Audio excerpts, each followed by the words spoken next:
the takeaway is not quite good enough. Can you talk us through perhaps the adjusted EBITDA number, the concerns creeping in, or is it just that your stocks performed too well of late? 2023 was truly a transformative year for us. It was an inflection year for us, both from a growth as well as a profitability perspective. We've truly become a daily habit. More users than ever before are ordering from more categories than ever before. And at the same time, the business is doing really well, where EBITDA is 3 times more in 23 compared to 2022 levels.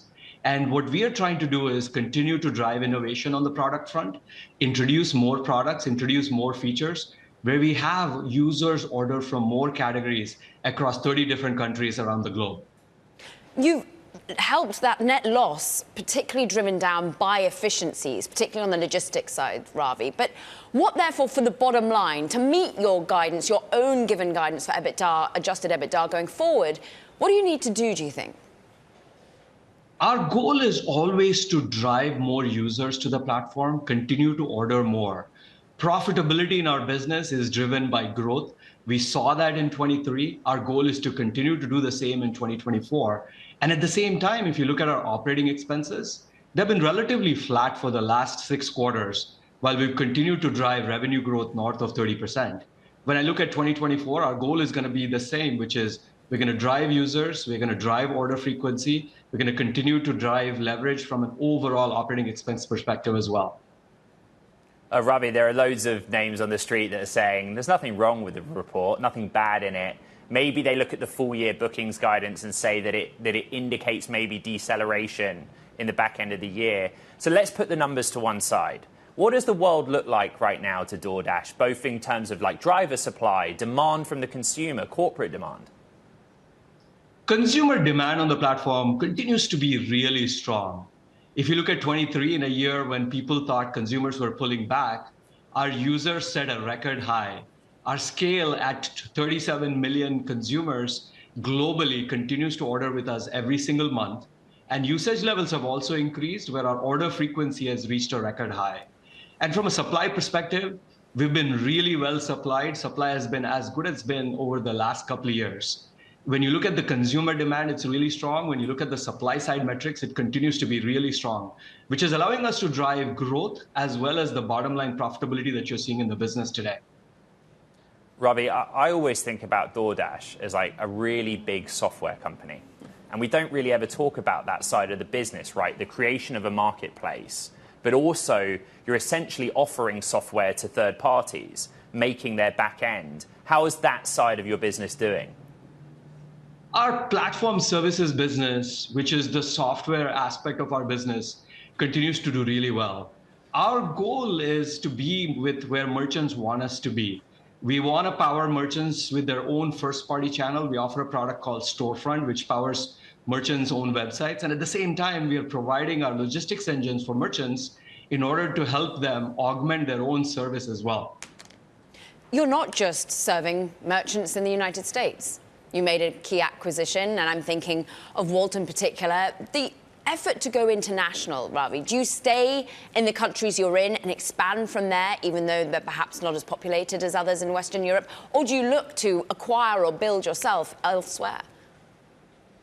Today, we are operating in about 28 countries outside the United States. When I look at our international business, it's growing really fast, sometimes even 5 to 6 times faster than peers, which is allowing us to gain share in virtually almost all of the markets that we operate in. Even in the markets that we operate in today, we are just serving a small fraction of the users. We have our hands full with our existing markets. We're going to continue to innovate in those markets by offering new products. We are bringing grocery to many of the international markets, where the penetration levels in some countries are even higher than what we're seeing in the US.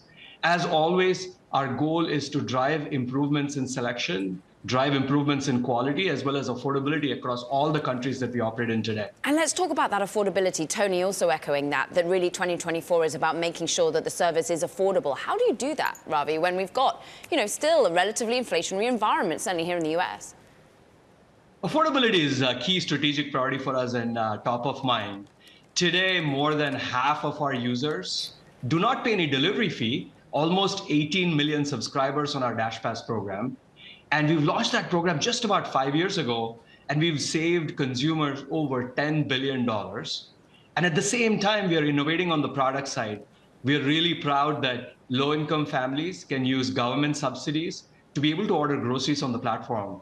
And this is our way of giving back convenience, value, and time to our consumers. Ravi, let's use free cash flow as a kind of strategy conversation.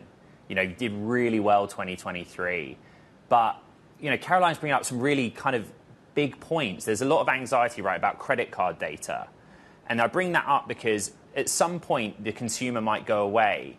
And like your industry peers, you might have to say, we need to do more discounts, incentivizing, promotional work. And I'm assuming that does impact free cash flow going forward.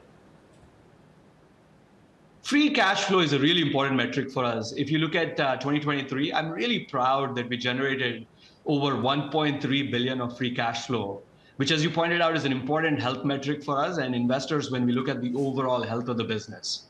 Our focus has always been on product as well as innovation in terms of technology. I mean, just a few examples. The way we are driving growth is today we have more than 150,000 stores that are outside of restaurants. Virtually, when I joined the company a few years ago, there was no stores that are grocery related on the platform. Our goal is to bring technology, bring product innovation to the 37 million consumers we have on the platform. And that's what's going to drive both growth as well as profitability in the business for us, which ultimately will drive. Ravi, what is the next technology frontier? What is the next new product for DoorDash? We are operating in 3 large segments: restaurants, grocery, and international, each of which are roughly about $1 trillion, where the penetration levels are still very, very early. I'm excited about the progress we've made, but we continue to drive more in terms of adding more categories, adding more selection, which is content on the platform, while making the product more affordable as well as high quality.